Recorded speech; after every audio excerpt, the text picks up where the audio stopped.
16-year-old Swedish climate activist Greta Thunberg is fast becoming a household name, almost as fast as the deadline for real action is approaching. If you needed a refresher, the teenager first gained acclaim when she went on strike from school for 3 weeks, then gave a speech at the UN Climate Summit where she called for world leaders to take radical steps to combat climate change. Since then, she was equally inspiring at the World Economic Forum in Davos, where she addressed her concerns to European Union leaders, including President Jean-Claude Juncker, and led a worldwide school strike for climate change in over 100 countries.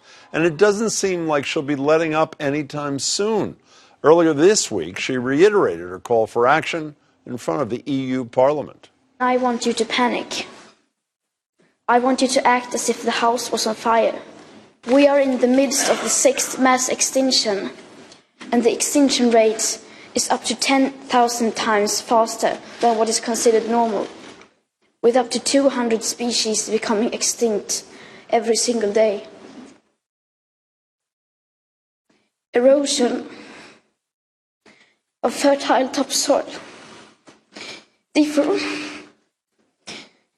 deforestation of our great forests, toxic air pollution, loss of insects and wildlife, the acidification of our oceans. These are all disastrous trends being accelerated by a way of life that we, here in our financially fortunate part of the world, see as our right to simply carry on. With a wisdom that belies her youth, Thunberg questioned world leaders' priorities. If our house was falling apart, you wouldn't hold 3 emergency Brexit summits and no emergency summit regarding the breakdown of the climate and environment. And many of us who will be affected the most by this crisis, people like me, are not allowed to vote. You need to vote for us, for your children and grandchildren.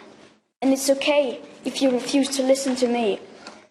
I am, after all, just a 16-year-old schoolgirl from Sweden. But you cannot ignore the scientists or the science. But as we've seen, she isn't just any 16-year-old from Sweden. And one of the elders of the environmental movement, Bill McGibbon, agrees. Yesterday, Bill joined Marjorie Egan and me on the radio and not only sang Thunberg's praises, but echoed her sentiments. She's fantastic. There's a big movement out there, and it's going to be heard. The question is simply, can we make this transition happen fast enough? We know we're going to make the transition 50 years from now, but if it takes us 50 years, then the world we run on sun and wind will be a broken world. If we can make it happen faster, we can head off some of the worst. That we can. The teens in Parkland changed the debate on guns. Now Thunberg is changing it on climate.